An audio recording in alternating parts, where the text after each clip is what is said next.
Father, we thank you for this time together as family. We thank you for this, your Shabbat, Father, that we can sit at your feet and we can just study your word. Father, I thank you for everybody that's sitting here. We think of Chanel and Andre and them as well, Father, and we just pray that you continue to be with them. We just thank you for your blessings. In Yeshua's name we pray. Amen. Amen. Okay.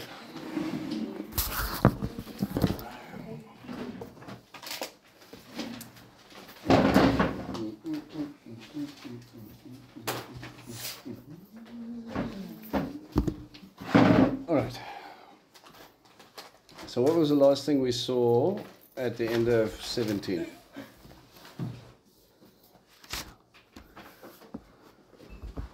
Immediate obedience, no hesitation. He has matured. Okay, so Abram's household circumcised. okay. So we see that covenant getting established, and then obviously there's a little bit of time that passes. We don't know exactly how much time, but listen to what happens next. Adonai appeared to Avram by the oaks of Mamre, and he sat at the entrance to the tent during the heat of the day. He raised his eyes and looked, and there in front of him stood 3 men. On seeing them, he ran from the tent door to meet them and prostrated himself on the ground. All right, so there is an idea that this might not have happened too long after the circumcision. So the fact that he got up and still ran, it's a possibility he might have been in some discomfort. But he still made an effort to run to these men. Okay, at this point, we're not sure if he recognized him immediately, or it was a case of typical Middle Eastern hospitality. All right, it's there are a few sort of, should I say, like Bedouin hospitality rules. So the nomads that are still in the desert today will go through a certain sort of a greeting. If you are walking past their tent, they will come up to you. They will welcome you. They will invite you to sit there. They will treat you like family for 3 days. If you choose to stay there, they will entertain you. You might not speak a word of Arabic, but they will insist anyway. For 3 days. 3 days. You come in, you sit, we'll give you a place to sleep, we'll make sure your food and everything is taken care of, you will celebrate with us, whatever they have planned. You part of that for the next 3 days. That's it. And then after 3 days, unless you have made prior arrangements to stay longer, they will say thank you very much and off you go. Okay? It's a big thing when you allow people to come into your home and you get to share what you have. Now, this is typical, and I want you to have this in the back of your mind, because there's going to be a parallel between the way Abram acts and the way Lot acts and the response of the households, okay, and how they operate. So he says he runs to them, he prostrates to the ground, and he says, my Lord, okay, and again, this is not just the Lord Adonai here, all right? This is, in your translations, is it lowercase l that they have it there? No, it's small. Mine is Adonai in Hebrew. Okay. Yeah. All right. So in many cases they would say, my Lord is in Adonai, this is a servant coming in and he's bringing people in. On the flip side, it could be a recognition of Adonai himself. Okay, so play both out in your head. If I have found favor in your sight, please don't leave your servant. Please let me send for some water so that you can wash your feet and rest under the tree. And I will bring a piece of bread. All right, so what's the promise? Come and sit and relax. I'm going to do what for you? What does he say? I'm going to give you food. I'm going to wash your feet, attend to your needs. Wash your feet, rest under the tree, Hospitality. and I will give you I will give you a morsel to eat. I'll give you a piece of bread. Refresh. Okay? But listen to what he does. Now that you have come to your servant, refresh yourselves before going on. Very well, they replied, do what you have said. Avram hurried to the tent to Sarah and said, quickly, 3 measures of the best flour. Do you have a different word there for measures? These need 3 measures. 16 kilograms. Okay. Sometimes some translations will say 3 seahs. Okay, now that is an important little link we'll come back to in a bit. So he goes, 3 measures or 3 sayers of your best flour, knead it and make cakes. Now the question then becomes, doesn't he have loads of servants? Why is he asking Sarah to do it? It's part of the blessing. Maybe it's a hospitality thing? It's his wife, she has to. Well, It's like we have guests attend to this. I mean, I don't think she actually did it. She would then give the instruction to the household. So Right. whether she does it or whether they do it, it's coming from her to him. okay. So if He I wants it done properly. came up to you and I said we have guests, I need you to make enough bread. We've got 3 people that are coming in. And we need enough bread for about 300 people. Why? I'm not feeding the others. This is a meal for them. This is for them 3. When it talks about these 3 measures, you're talking Yeah. about there's enough bread here for over 300 people. It's not like, listen, go bake a broodjie quickly and then we'll meet up. We've got to feed them 3 pitas and then they can go. This is a mass load of food that he's earned. That's just the bread. Listen. Knead and make cakes. Avram ran to the herd, took a good and dented calf and gave it to the servant. Abraham chooses a calf himself. And he hurried to prepare it. Then he took curds, milk, and the calf which he had prepared and set it all before the men. He stood by them under the tree as they ate. Yeah. So now you stop. You've got bread and you've got a fattened calf that's been slaughtered. And then what? Milk and curds. Obviously not kosher, huh? I was gonna get into that a little. Okay? Now remember, according to Torah would dictate that you're not allowed to boil a kid in its mother's milk. Yes? Now the Jews will take that to mean you're not allowed to mix meat and dairy. Okay, so when you go to Israel and you walk into a pizza shop, to have a chicken pizza is simply not done. You cannot have a milkshake and a hamburger together. All right? Now, where did they get that idea from? Canaanites. Well, actually, the fact that we are not to eat meat and dairy together came from a rabbi who said, I think that's what it means. And they believed, well, that makes sense, and then they carried on down that road. The problem is they didn't look, for one example, looking at this meal. What did Abraham serve God? Meat and milk and the calf. Now, what a translation or a Jewish commentary will tell you is that they said he gave them the milk, then they waited a really long time, and then he gave them the meat. Listen to what it says again.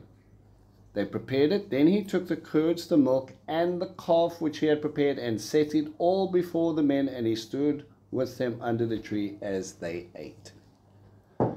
Everything was served together. All right? So we have to be cautious. I understand where they're getting the understanding from. I just disagree with their interpretation. Boiling a kid in its mother's milk comes from a Canaanite practice of fertility. All right? It wasn't a dietary restriction of not mixing milk and meat together. Okay. Otherwise, I believe Abraham would have been at fault here. All right? Let's carry on. They said to them, where is Sarah, your wife? He said, there in the tent. He said, I will certainly return to you around this time next year, and Sarah, your wife, will have a son. Sarah heard them from the entrance of the tent behind him. Avram and Sarah were old, advanced in years. Sarah was past the age of childbearing, so Sarah laughed to herself, thinking, I'm old, so is my Lord, am I to have pleasure again? Adonai said to Avram, why did Sarah laugh and ask, am I really going to bear a child when I'm so old? Is anything too hard for Adonai? At the time set for it, at the season next year, I will return to you, and Sarah will have a son. Sarah denied it, saying, I didn't either laugh because she was afraid. He said, no, so you did laugh. Okay, so what's the difference between when Abraham got the news, he laughed, didn't he? And Sarah's laughing.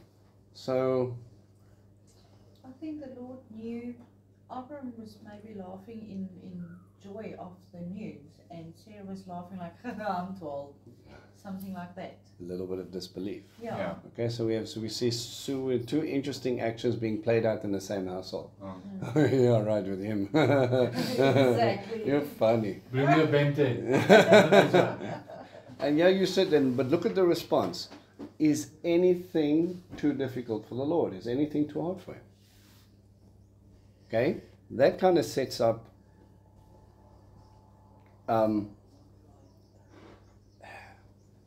sort of a statement that will become part of many a story much later.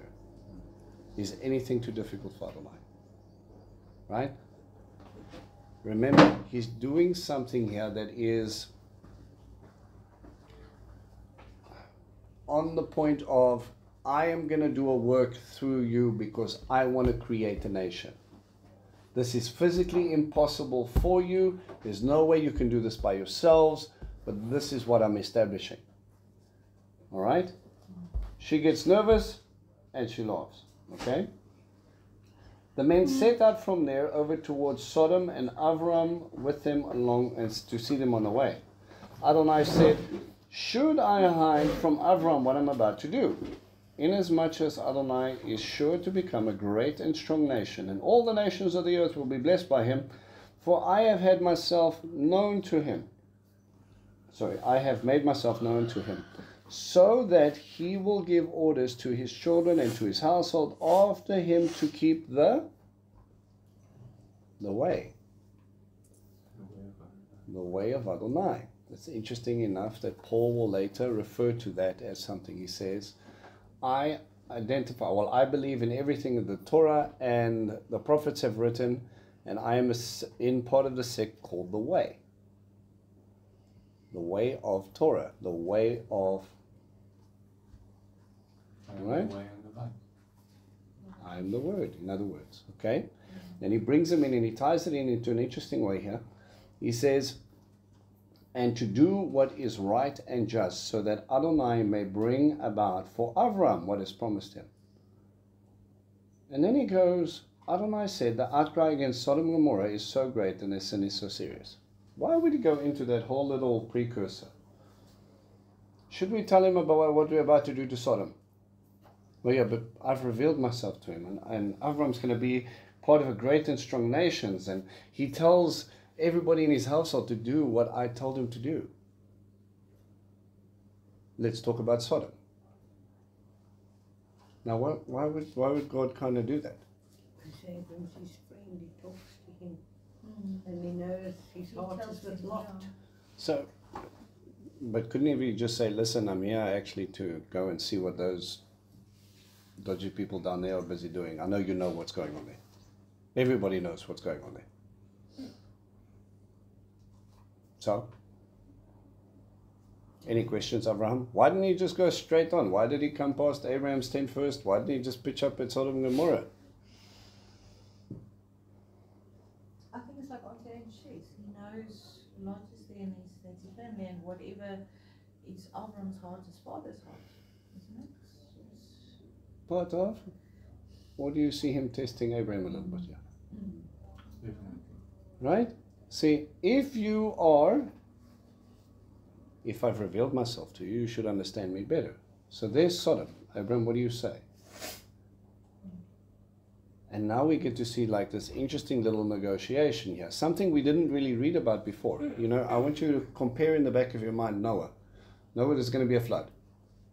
Destruction is coming upon the whole earth. Build an ark. Noah, built an ark. Abraham, I'm coming over there and I'm going to go test those guys. Destruction will come. What is Abraham's response? Let's read. My Lord's now changed, eh? Yes. Oh. Yeah, now it's just Adonai. Jehovah, I'm Oh, yes, the Yud Vav, yeah. says, Adonai said, the outcry against Sodom and Gomorrah is great, and their sin is so serious that I will go down and see whether their deeds warrant the outcry that has reached me. If not, I will know. Okay, we just need to put a pin in that and say, realize when someone cries out to God, God will come down and investigate. Can you imagine him pitching up in your city, in your town, because someone came in here and they didn't see him? Father, those people. Okay? It's a strange concept. It says, the men turned away from there and went towards Sodom, but Avram remained standing before Adonai. Avram approached and said, will you actually sweep away the righteous with the wicked? Maybe there are 50 righteous in the city. Will you actually sweep the place away and not forgive for the sake of 50 righteous who are there? Far be it from you to do such a thing, to kill the righteous along with the wicked, so that the righteous and the wicked are treated alike. Far be it from you, shouldn't the judge of all the earth do what is just? Adonai said, if I find in Sodom 50 who are righteous, then I will forgive the whole place for their sake. Avram answered, hear now, who am I but dust and ashes? You guys have that? Why would he say dust and ashes? Wouldn't he just say dust? I am but Adma, I'm created from dust, I am nothing. What was ashes generally used for? Mourning. Right, in a time of lament, when I'm coming in, he says, listen, I'm just low. I'm not just dust, I'm just like flat. I have taken it upon myself to speak to Adonai. What if there are 5 less than 50 righteous, he said. I won't destroy it if I find 45 there. He spoke to him yet again. What if 40 are found there? He said, for the sake of 40, I won't do it. He said, I hope Adonai won't be angry if I speak. What if 30 are found there? He said, I won't do it if I find 30 there. He said, here now I have taken upon myself to speak to Adonai. What if 20 are found there? And he said, for the sake of 20, I won't destroy it. He said, I hope Adonai won't be angry if I speak just once more. What if 10 are found there? He said, for the sake of 10, I won't destroy it. Adonai went on his way as soon as he had finished speaking with Avram, and Avram returned to his place. Why did he negotiate? We call it negotiation. There's another word for it. What was he doing? What was he concerned about? Lot's family is probably 10. Lot. Remember Lot and his daughters, and surely there must be at least you can get 10. Yeah. Can you imagine if, God forbid, God pitches up and he says, listen, the outcry against Plettenberg Bay has been rough. Yeah. 8 on the ark and 10 in Sodom and Gomorrah. The odds are getting better. So now he's going, okay, well, let's talk. But you know your family's there.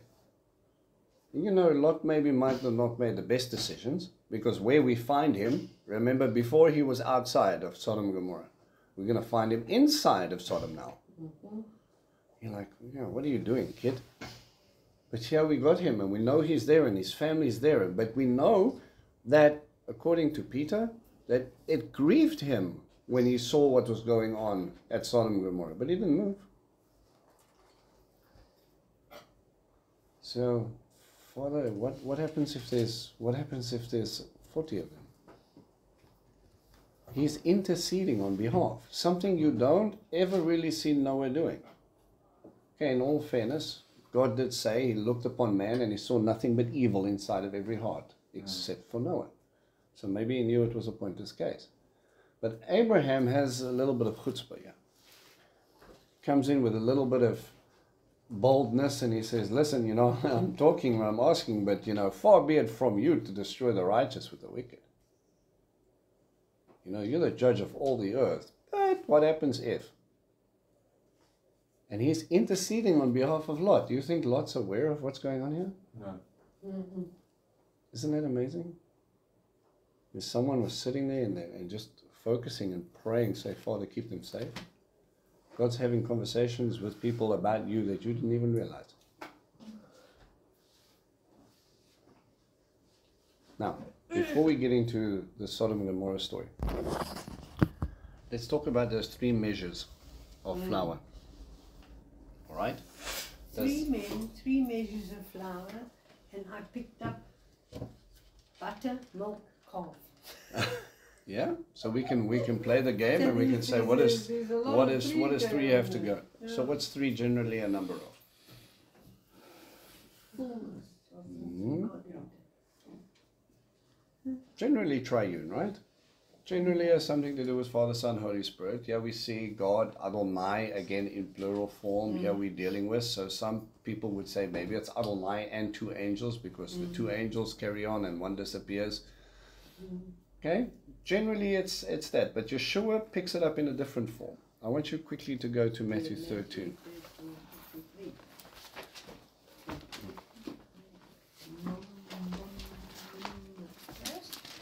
Verse 33.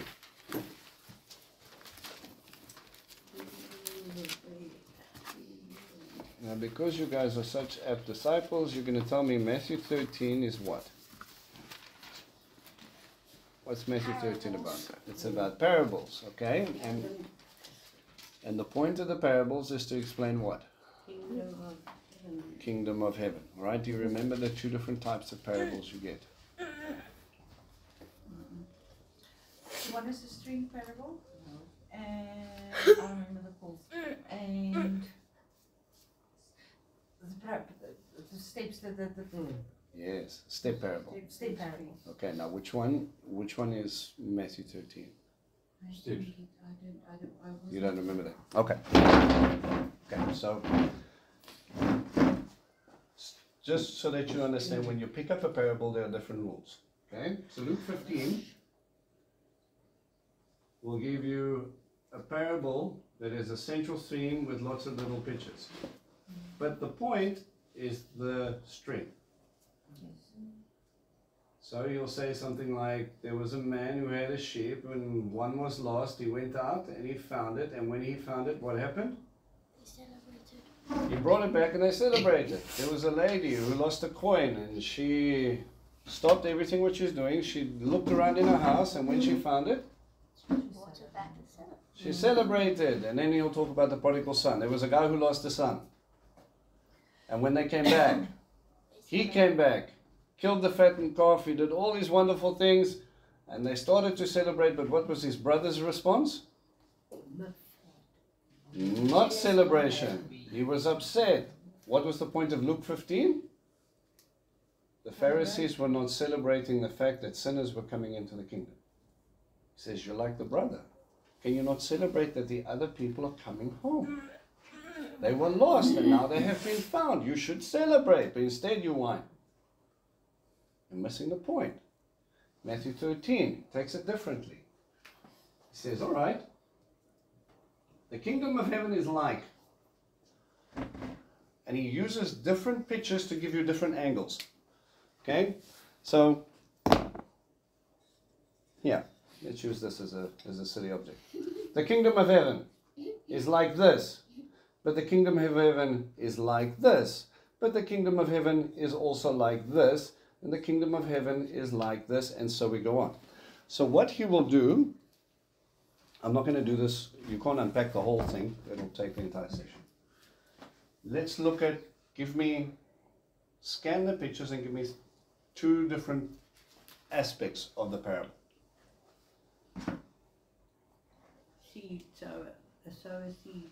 Okay, so the kingdom of heaven is someone who goes out to sow seed. Seed. Okay, he sows seed, and where it lands Yeah. Things happen. tells us what's going to happen to it, right? If it lands in the pot, if it lands among the thorns, if it lands in good soil. Yeah? Mm-hmm. So the seed is good, where it lands is the problem. The next section of that on the Matthew 13 parable list, what does it say? Parable means Now the sower. Okay, so good seed, bad seed, lemon, Is there a story about Mustard. wheat and tares? wheat and tares, go back. Yep. Right? So he goes out into his field and his servants look around and then they see tares with the wheat. Growing up with wheat. They look almost identical up until they come to maturity, and then we see one has fruit and one does not. I can't yank up the other one because it's going to pull out the one that's going to reach for maturity. I'm going to destroy my own crop. So, and then he goes, they ask him, did you not buy good seed? And he says, no, the enemy has done this. So, is the soil the problem or the seed the problem this time? Seed. The seed is the question mark. Did you not buy good seed? And then he identifies a different problem. The kingdom of heaven is like, he went out into a field. He starts to grow his own. But the enemy comes in and puts little things in here. But don't worry, there's going to come a time when the harvest comes, we will separate them. Okay, so the kingdom of heaven is someone that's going to bear fruit if it lands in, or you're going to watch people struggle through. Or the kingdom of heaven is going to be like, at the end, there's going to be a separation. Or the kingdom of heaven is like a mustard seed. What's a mustard seed? The least. Not just the least. In Israel, it's a weed. It's not the big tree that you see when you Google mustard seed plant. It's a bush about yay big, then they consider it a nuisance. Oh, wow. What? And he goes, they plant a mustard seed in his garden. He's like, why would you plant a weed? So it's not only about the least, the smallest seed, but it's a seed that you probably don't want to grow. But the seed doesn't just grow into a bush. What does it grow into according to the parable? It's big enough for birds to sit in. It becomes a tree where the birds of the air can nest in. So someone might look at your life and go, you know what? It's useless. Or they might have looked at Yeshua and they said, well, who is he? There's nothing to look at. He's sick all the time. Look at him. And yet, the least among them became great. Became something supernatural, so much bigger than itself, so that creation can find refuge in his wings. That's what the kingdom of heaven is like. You understand? So he's showing you different aspects of the kingdom. So he comes in and then he brings into 33. This is part of that process. So what is a kingdom like? So what does he say? He says, and he told them yet another parable. The kingdom of heaven is like yeast that a woman took and mixed it with a bushel of flour or 3 measures. Do you guys have that translation? Right? Is like a woman who took 3 seahs, then waited until the whole batch of dough rose. Sorry? The kingdom of heaven is someone like who bakes bread? Or the kingdom of heaven is like someone? What is he talking about? Kingdom of heaven is like Sarah. Okay. Why is that a picture of the kingdom of heaven? Because leaven is not used. Meal. Come on, tell me, them. Look at it from God's perspective. What is the point from the beginning that he gets to do here with Abraham? Communion, have a meal, fellowship. Isn't it the point that Emmanuel Family. is the point? He wanted to walk with you in the garden. Can you imagine him walking past and he going, I'm just going to stop and... Yes, it's a test of Abraham. Yes, he's going to see if he intercedes. Yes, he's going to show his hospitality. But most of all, we're going to sit down and we're going to celebrate because God has arrived at your tent and he says, I want to eat with you.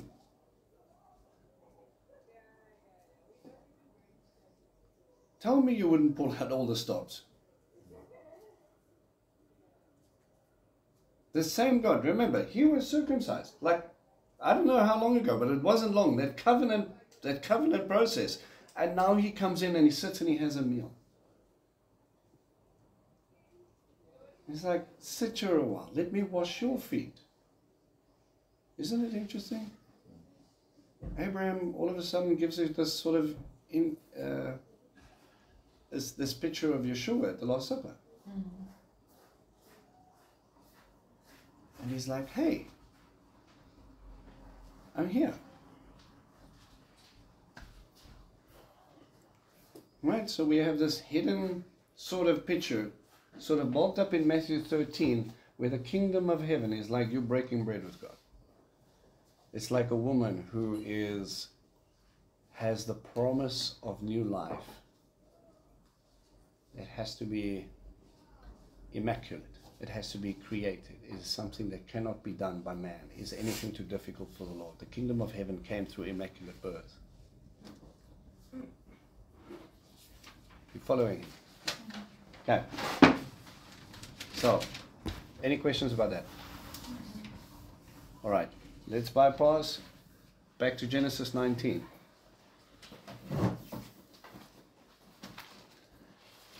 The two angels came to Sodom that evening. All right? He's setting something up here. There's a reason they arrived in the evening. When Lot was sitting at the gate of Sodom, Lot sitting at the gate tells you what? He's a leader. Right.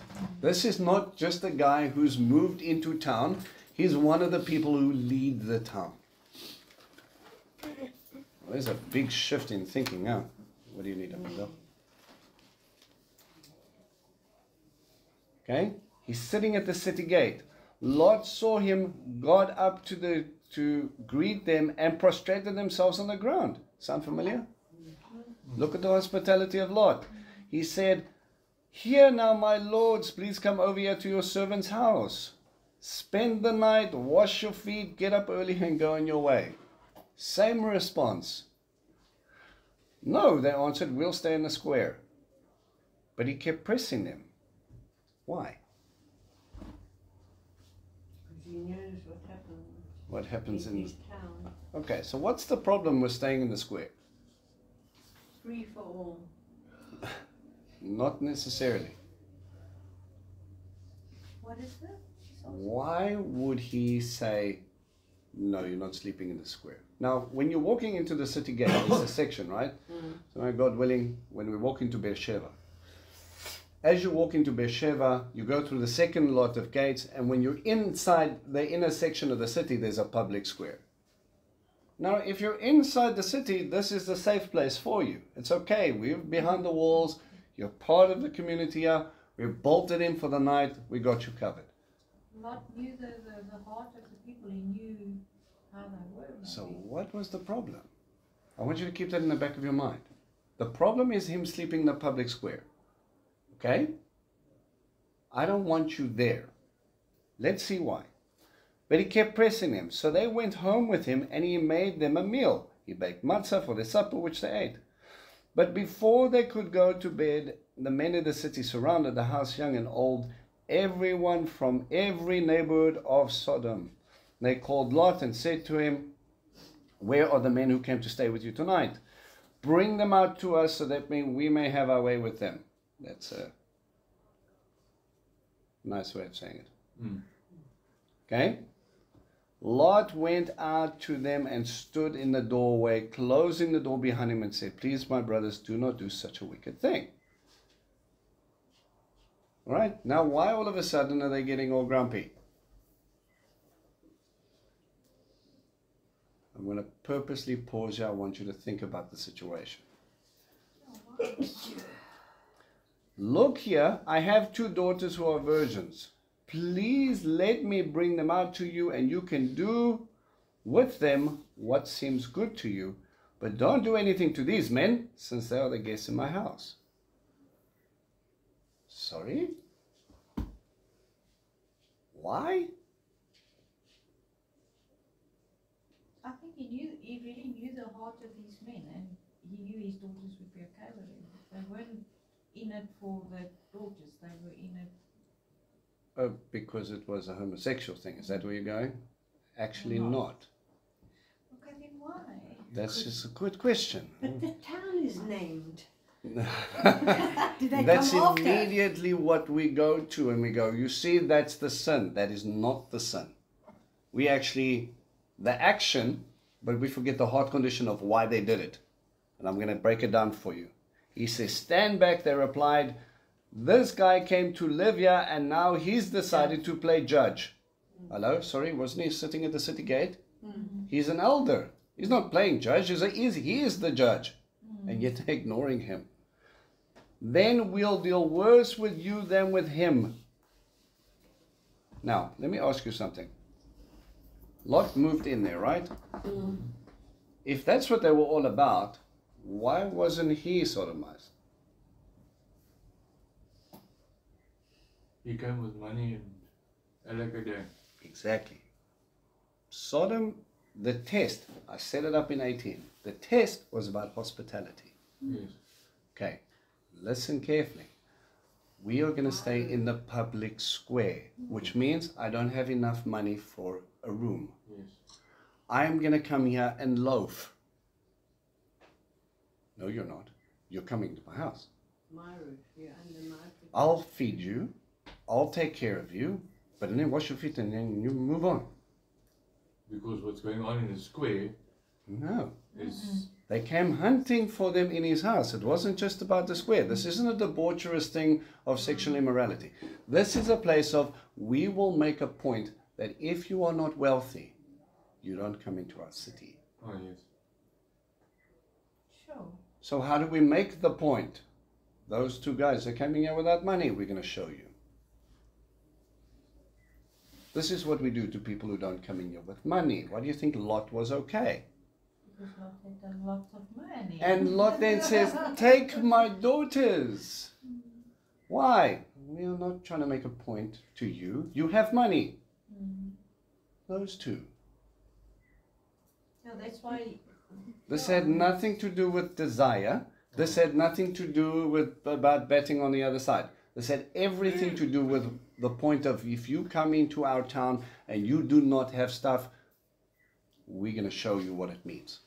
We will treat you in such a way that you will go tell everyone else. Remember what did God say? The outcry against Sodom has been great. How many times did they do this? To the widow and the orphan, to the weak that walked into that scenario and looking to be taken care of. Instead,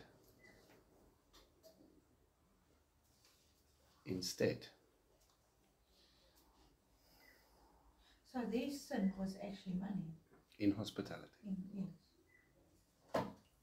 People can't walk in here and be under your protection. It was a very bizarre thing. This is why God appears to Abraham first, to show you the difference between the two cultures.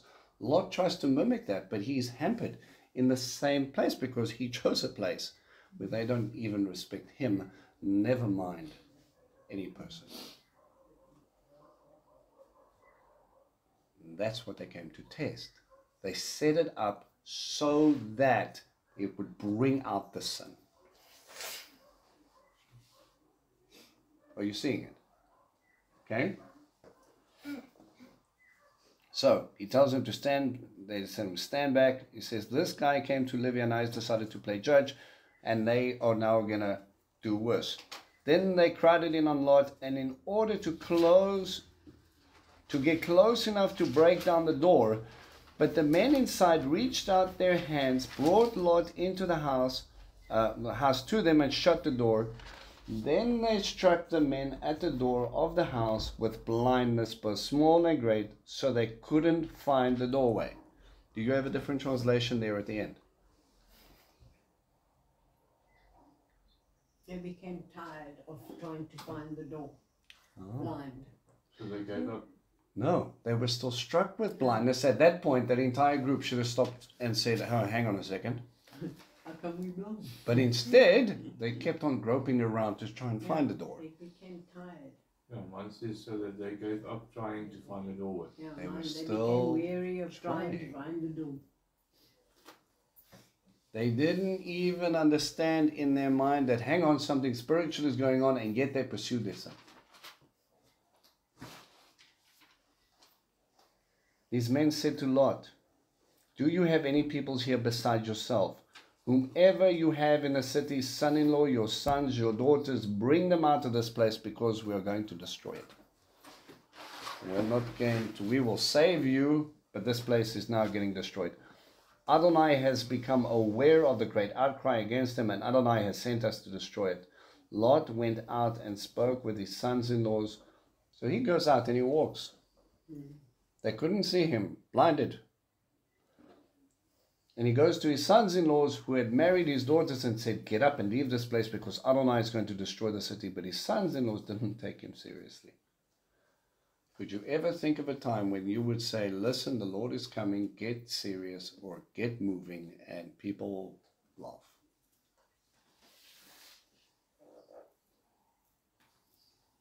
You can't be serious. You're obviously joking. You're confused. Ha ha ha. The world will laugh right up until the point when Yeshua comes down. When morning came, the angels told Lot to hurry. When morning came. You didn't get it. They came there just before nightfall, right? It was evening. It's the whole night. Get up, they said, and take your wife and your 2 daughters who are here, otherwise you'll be swept away in the punishment of the city. But he dallied. Different translations? Hesitated. Leave, destruction will come. Okay. Yeah, still like he's... In disbelief, maybe? Yeah. So the men took hold of his hand, his wife's hand, and the hands of his 2 daughters. Adonai was being merciful to him and led them, leaving them outside the city. Then they had brought them out. He said, flee for your life. Don't look behind you and don't stop anywhere in the plain, but escape to the hills. Otherwise you'll be swept away. Lot said to them, please no, my Lord, here your servant has already found favor in your sight, and you have shown me even greater mercy by saving my life, but I can't escape to the hills, because I'm afraid that the disaster will overtake me and I will die. Look, there is a town nearby to flee to. It's a small one, so let me escape there. Isn't it just a small one? And that way I will stay alive.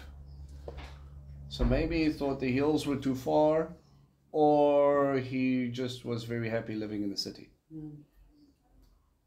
Got me thinking, I mean, if he knew Abraham was not far away from him, why didn't he run to Abraham's tent? Surely if they got him out of the city, one, they could have protected him up until this time. He could have made it to Abraham. He says, no, I want the little city instead. Wasn't maybe about comfort? Very much so. Did Lot come with wife and children leaving Abraham? No. And all of a sudden we find him in Sodom with Wife and wives children. and children. So where do we think he probably got married?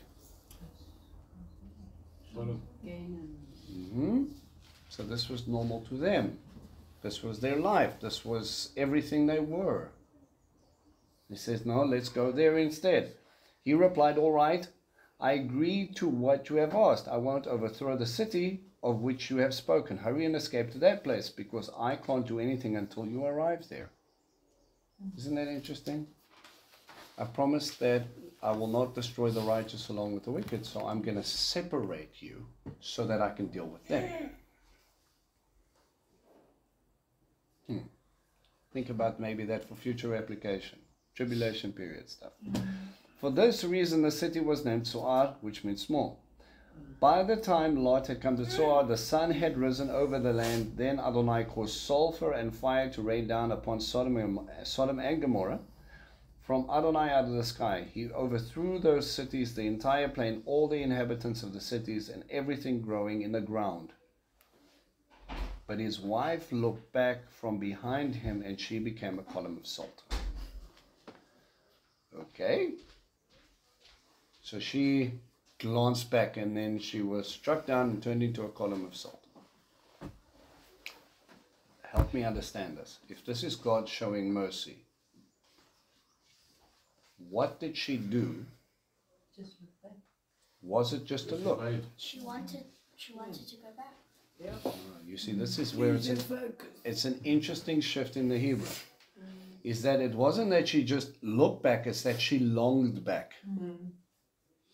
That was her home. That was her life. That was everything in her identity. Maybe her people. And she didn't look back and go, oh, look, God is really destroying the place. She looked back and she was like, that is me. And he turned her into a column of salt. Now that's an interesting thing, and we could probably sit back and think of 50 reasons why he used salt as a symbol. You know, we're dealing with the area that's close to the Dead Sea. That, remember, that was lush and beautiful, because when Lot looked at that area, he saw the plains were well watered. It was a good place to be. Now when you go there, everything is dead, including the water. So now what? We have this column, and it's an interesting thing. They're actually driving along that road. They've actually got a signboard that says Lot's wife, and it's like this rock formation on the left. And even today, it's not really, we don't know, the thing's huge. Well, when I say huge, it's probably about 10 or 12 foot. And you're sitting over there and you're going, okay, what is it about this column that they need to remember?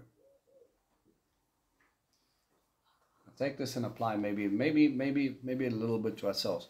What did Yeshua say? Anybody who looks back or longs for the life is not worthy to be called my disciple. What is he saying?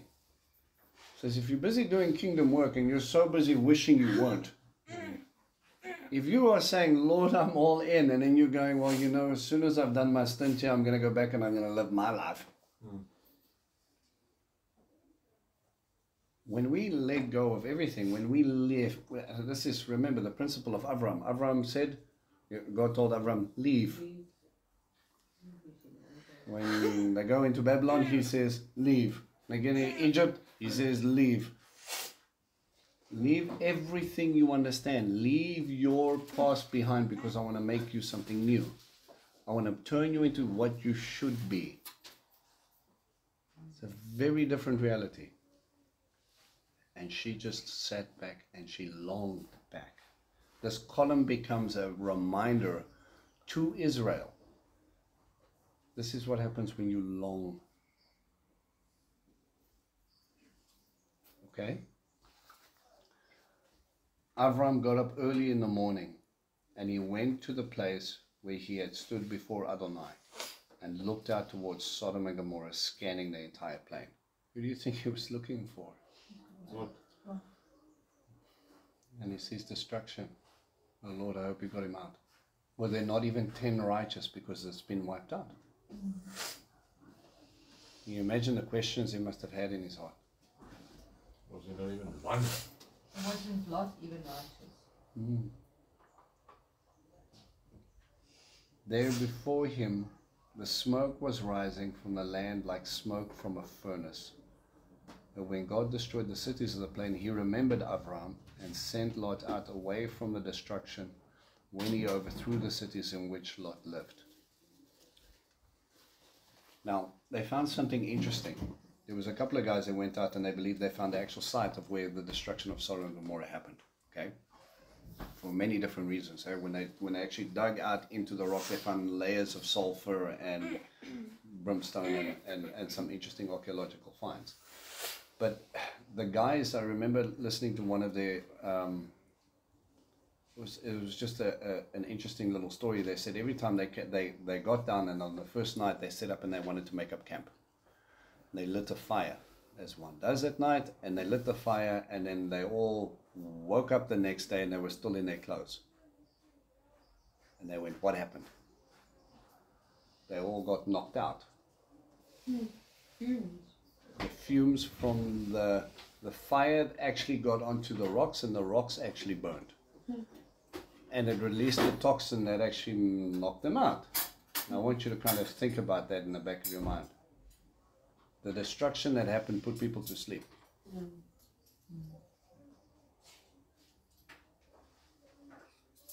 And the city was then destroyed. It's an interesting thing. All right. For this next part, I think we shall pause, and then the kiddies can go for a walk. Told to go, hey? Yeah, okay. Verse 30. It says, Lot went up from Seir and lived in the hills with his 2 daughters. So now it's okay, we'll go up to the hills, and he's only left with his 2 daughters. Because he was afraid to stay in Zoar, he and his 2 daughters lived in a cave. His firstborn said to the younger, our father is old, and there isn't a man on earth to come to us in the manner customary to the world. Come, let's have our father drink wine, then we'll sleep with him, and that way we'll enable our father to have descendants. Okay, so there's a couple of questions, obviously, right? Look at the logic. That part has always bothered me. Yeah, it's very odd. Why? Because his father's your dad's making lousy decisions. Now they're making more lousy decisions. No, they are preserving what they're there for. Women were created to have children. How can they have children? Now, on 2 sides of the argument is that they will say we never see God actually condemn this action, even though it's very bizarre. So they will say they were trying to preserve his line, but it's because they really thought that there was not one person. They didn't believe their cities was destroyed. They believed the entirety of everything else was destroyed. Okay, but they didn't listen to when they were kicked out and chased out and you can go there and all the rest of it. So they only acted in their understanding, which leads us to own interest and understanding. Listen to what they do. So they plied their father with wine that night, and the older one went in and slept with her father. He didn't know when she lay down or when she got up. The following day, the older said to the younger, here I slept last night with my father. Let's make him drink wine again tonight, and you go in and sleep with him, and that way we'll enable our father to have descendants. They plied their father with wine that night, and the younger one got up and slept with him, and he didn't know when she lay down or when she got up. Thus both daughters of Lot became pregnant by their father. Now, you've been told to leave a city where destruction is coming. What do you take? Your goodness. And? I'm trying to find out when they've packed enough wine to pull this plan. Apparently they took all the one there was. Okay, I want you to kind of see there is definitely a Sodom and Gomorrah mentality going on here. I don't see it as a righteous act. I see people being people. You might have fooled him once.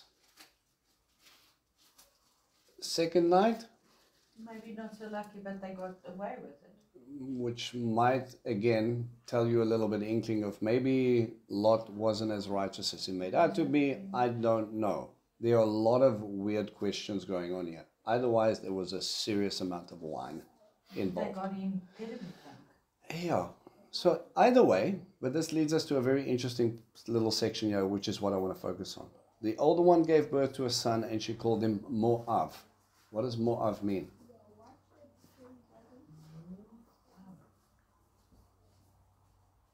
Abby's father, what is more? It plays on the word me, From the father. literally. When you call your child, if anybody has a question of where your son came from, you literally called him from father. It was brazen. It wasn't even well, look, this is what we thought, we made a mistake, and now all of a sudden, no, this is my father's child. She called him that because the father should have known what was happening there. He is the ancestor of Moab to this day. The younger one gave birth to a son, and she called him Ben Ami, which is a little bit less straightforward. Son of my people, which is the ancestor of Ammon to this day. So now we've got some interesting characters. You've been introduced to Ishmael, which causes a bit of strife with Isaac, and so on. Now we have the Moabites and the Ammonites, and they will also cause a bit of strife. If you look at just one quick verse, 1 Samuel 14. 1 Samuel 14 verse 47.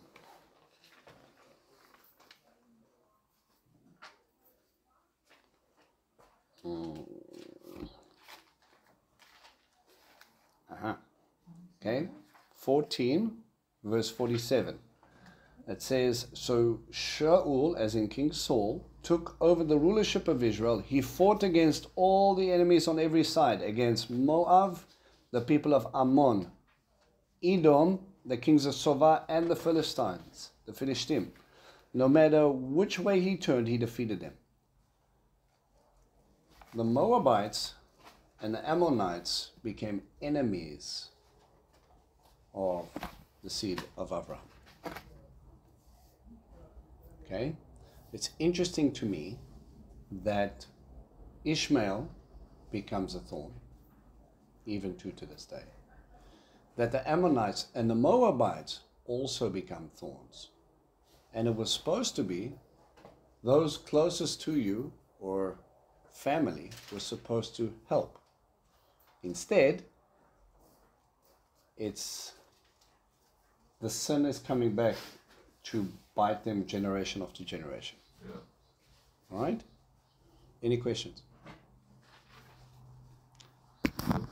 All right. It's often when you do something or something, you say, oh no, that was an Ishmael. It's going to cost you. Yeah, well, that's the thing. It might not just cause issues for you, but generation No, after generation. And lifetimes of it. The idea that You mentioned about generation after generation. You said no, but there's a difference between what we see as a generational curse, all right? Right, and that's Exodus 20, right? That he says for those, had to tie in with idolatry. Then we would see you guys know what I'm talking about, Yeah. okay? So if for those who hate me, you will see that repeat itself generation after generation. Okay, this one is the same as like with David even. Your sin affects other people is the lesson here. So David goes, makes a balagan. It's a big mess with Bathsheba, right? Who paid the price? Firstborn. That son died, right? And there's an interesting illustration that just didn't stop there. Remember when the prophet came up to David and they said, you took someone's prized sheep, right? And Torah says, if you steal a sheep, how many sheep do you have to replace? 7 or 10. It's 4. Oh, it's 4. Okay, 5 oxen, 4 sheep. And how many sons did David actually lose? He lost 4 of his sons. Wow. It wasn't just the one, the son that came from Bathsheba. There was actually 4 that he had to pay for. Now the sins of the father was an effect thereof. Okay? Isn't that an interesting way of seeing it? So when we look at this, you see the sins of Lot's daughters, or the sin of Lot, depending on how you want to look at it, is still going to affect people much down the line. But obviously, we're taking into account that there's no real teshuvah, there's no ruach, there's no complete restoration in that sense. Does that make sense? All right.